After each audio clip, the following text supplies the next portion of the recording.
Welcome to Season 3 of MTE's Plugged In podcast. This season, we will continue to explore the world of electric vehicles. Whether you're a seasoned EV driver or you're just beginning your journey into electric vehicles, this podcast is for you. For a more enhanced experience, be sure to watch the video version of this podcast that will be linked in the show notes. Hello and welcome to MTE's Plugged In podcast. Today, Brandon and I are going to share with you some presentations that we have recently done throughout the Valley on electric vehicles. Brandon, we'll start with you. Why don't you do a little introduction to what you talked about, and then we'll talk about what my presentation is, and then we'll share that with everybody. Yeah, well, thanks, Amy. We are very fortunate that we have learned so much from a lot of our listeners and our EV Car Club members, and we had the opportunity to share a lot of what we're learning to different audiences. I was asked at the end of October to speak at a panel for Nashville Design Week, and that was held at the new Rivian facility in Nashville. So it was an honor to get to talk to that group, and a lot of what I got to share were things that you all have shared with us. So I just wanted to introduce this clip. We're just going to kind of turn to that a little bit, and we'll get to share that experience with our listeners today. Thanks, Brandon. And after we show that clip, we're going to give some highlights to a presentation that I was asked to participate in with Ashley England from the Tennessee Valley Authority. We were asked by the Tennessee Valley Public Power Association to give a presentation at their Customer Experience Conference on our EV programs. So we're not going to show any of my presentation because as I was looking back through it, Brandon, a lot of what I said, you said in your presentation, so we're not going to make you sit through that twice. But there were a few things that Ashley with TVA talked about that I thought were really good topics and real good things that I think our listeners would want to hear about. So I hope you enjoy these presentations. I always enjoy the opportunity to speak at events like this, so I really appreciate the invitation from Nashville Design Week and Rivian, and the space is awesome, so I really appreciate that. But I think headlines make news, and so some of the headlines are what our folks are reading, and they get scared about the future of transportation, especially small vehicle electrified transportation. But the reality is the data, it tells a totally different story. And so what we have done about 4 years ago, we realized that we have the most electric vehicles of any local power company in the state of Tennessee. And we realized, our board kind of told us, we are called to be a leader in this space amongst our peers. So we started a kind of a multifaceted approach to engaging our members who are, maybe they were EV drivers or maybe they were just interested in EV. We wanted to be a resource. So we have, in that meantime, we have started an EV Car Club, and that's how I actually got a chance to meet with and make a relationship with Rivian. We have over 625 members as part of this EV Car Club now, and we'll meet several times throughout the year, and it's just about learning from each other and sharing these experiences. My father-in-law, it was his idea. He used to build classic cars, and he had this great observation. He said people that have EVs are as passionate about their vehicles as people that have classic cars. And I thought, everyone I know that has an EV, they want to show that off and share that experience with everybody. So we started that, and as we started learning from our members, we realized some pain points they wanted us to help with. One of them was an increase in local DC fast charging. So we have just commissioned our second DC fast charging station. We did one earlier this year. We're going to do a third one. So one is in Lebanon, one is in Murfreesboro, and the third one will be in Franklin on Curd Lane in Q1 of 2025. So, and each one of these are 4 charging dispensers capable of 150 kW per dispenser. So pretty excited about that. And then we created an EV rate. And this is where I really wanted to share with you all this story behind the data of EV drivers. What we sort of learned was that EVs are just a quick little just caveat before I jump into this part. For local power companies, our demand is driven by our residential load. And so what that means is on really hot days when everybody's running their air conditioning, we'll set a peak. And really cold days when people are running their heat pumps or sometimes their resistive heat to get that heat pump primed up, we'll set a peak. And so ideally what we don't want to have is charging load at the same time as those taxing HVAC load. But if you can diversify that load, and there's a metric you can measure that's called load factor. You can raise your load factor, and it does a couple of things. One is it lowers our cost to serve each member, and we can share those savings with these members who can move their peak overnight. The other thing it can do is it allows us to continue to serve a growing energy consumption without having to overbuild all of our infrastructure. And so about 18 months ago, we launched our Night Flex rate, which was a price signal that every night at 10 p.m.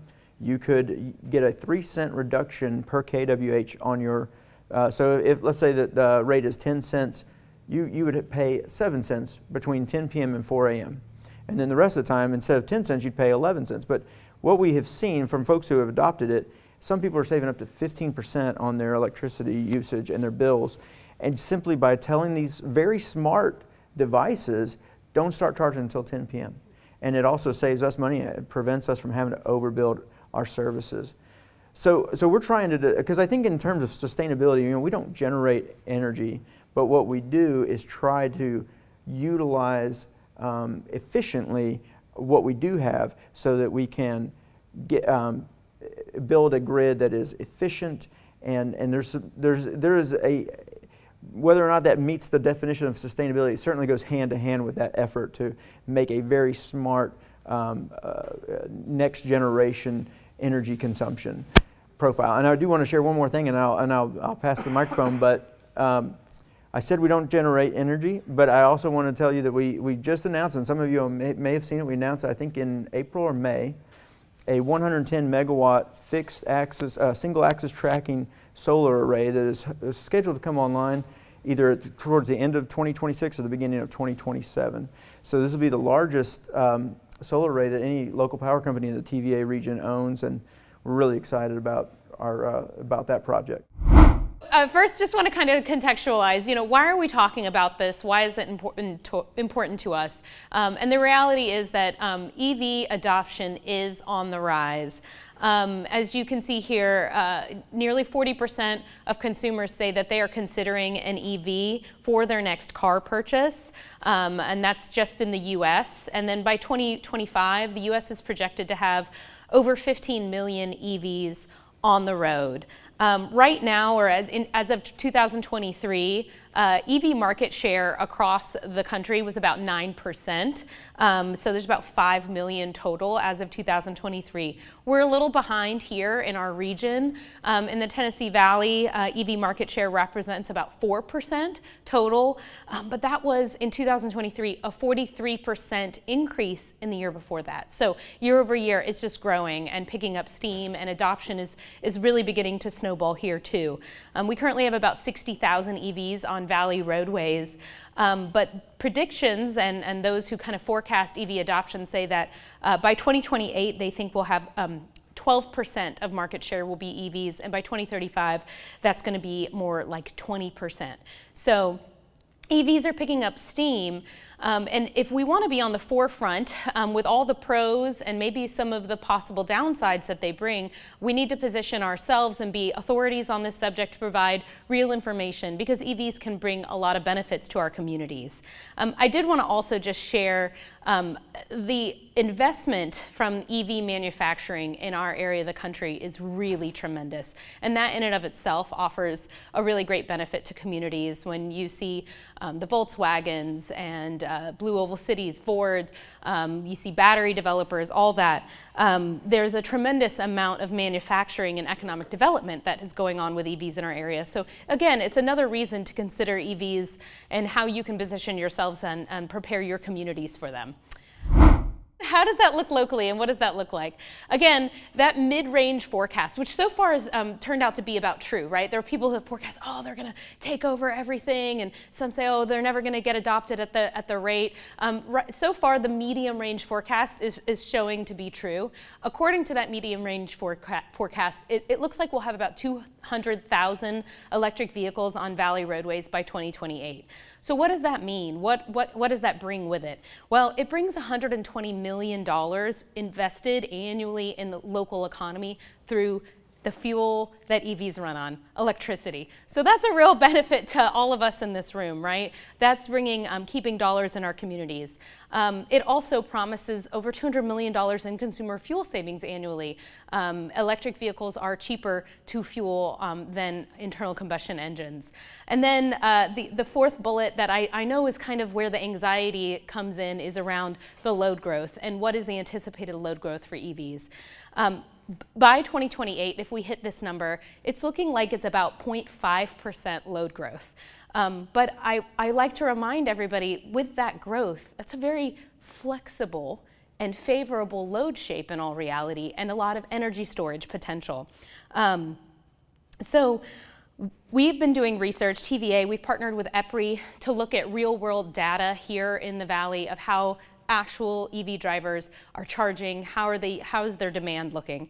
And what we found, we did research on 600 Valley EVs, that ultimately most charging happens off-peak, 81% in our sample happened off-peak.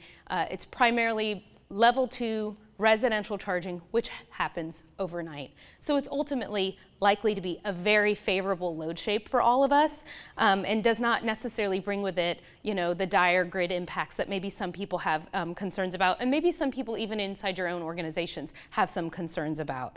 And the reality is, if we can get ahead of this, and if we can manage those relationships, we have even more potential to impact that load shape as vehicle to grid managed bidirectional charging becomes more possible. So technology is advancing in those areas.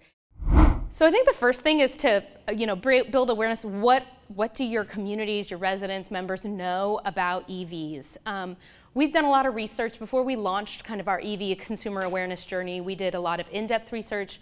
We interviewed dozens of folks across the urban-rural divide, political divide, every demographic group, to really get a deeper understanding and real-world conversation around what are their fears, if you have an EV, why do you like it, etc.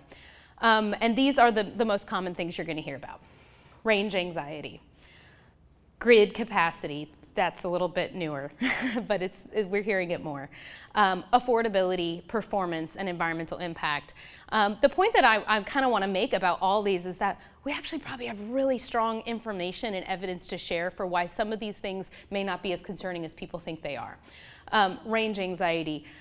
We are doing what we can. TVA, hopefully you know, we've invested in the Fast Charge Network. Many partners in this room, I know, have signed on to build infrastructure in their area to enable fast charging every 50 miles on all major highways and interstates across the TVA region. Super excited about that. We've gotten 100 chargers officially online, 42 sites. We still have some gaps. So if you have not signed up, if you think your local power company might be interested, please let me know. I'd love to connect you with Drew Fry, who is our EV king. He's a nationally renowned expert on electric vehicles. So range anxiety, it's a legitimate concern, but it is something that is getting addressed. Infrastructure is growing out by the day. Grid capacity. Like I said, we have real great information now on actual charging behaviors, and we are seeing that this is not the concern that people think it might be. Again, at 200,000 EVs on Valley roadways by 2028, we're seeing a 0.5% load growth, and the vast majority of that is off-peak. It's ultimately good for the grid. It's ultimately good for affordability. Affordability of vehicles. A lot of this is based off people and what they see, right? They see the Teslas and the Rivians and the higher end models. What they don't realize is an ID4 costs less than a Camry or a Corolla. There are more affordable models coming out, and so that's grown a lot, and that's going to continue to grow. Performance. I also hear a lot, people think, they think of Priuses, they make that association, you know, like, oh, I hate to get behind a Prius getting on the interstate on-ramp, you know, and they don't realize, you know, that these are really fun, really zippy driving machines. You know, they've got near instant torque, and they compete with internal combustion engines with no problem. And then finally, environmental impact. Again, I think this is one where people are concerned about lithium-ion batteries and the growth of that, or what's going to happen with these old batteries.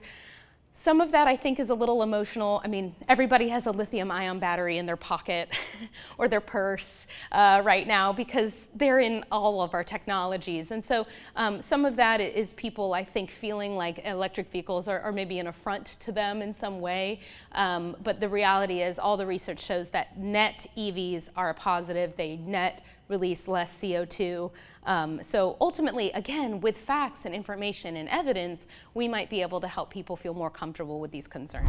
One thing I really get excited about is our Driving Evolution blog series. So as I said, we did all this great consumer market research to figure out what people in our region, real people in our area, cared about. And the first thing we did from that was create a really fun video series where we had kind of special guest hosts test driving electric vehicles along with, you know, what I might call like B-list, maybe C-list celebrities, influencers. It was hosted by Trevor Bain, who's a NASCAR driver. He was really down to do it. He was fantastic to work with. So we rolled out our video series. Those are available. If you have any interest in those, we're happy to provide them. You can embed them on your website. But we decided as the questions and as we interacted with people more, we felt like this really lent itself to long-form content. I think MTE sees that too, a podcast, right? So that's what we said, let's go ahead and launch this blog series and really dig into it. We wanted to educate people, answer their questions, and we wanted it to be fun. We wanted to feel really approachable, but also be very fact-driven and unbiased. So it's a very well-sourced, very highly linked to our sources throughout. And this year we expanded our blog to include guest bloggers that are industry experts on topics that we felt like it would really be best to bring in somebody who's an expert on this. So some of the topics that we cover, similar to what MTE is doing here: home, destination charging, how to install a charger, what to look for, batteries and how they work, the financial, economic, and environmental benefits. We have a whole terminology blog. There's a lot of terminology involved. We have one on tips from EV owners, tax rebates, grid impacts, and more.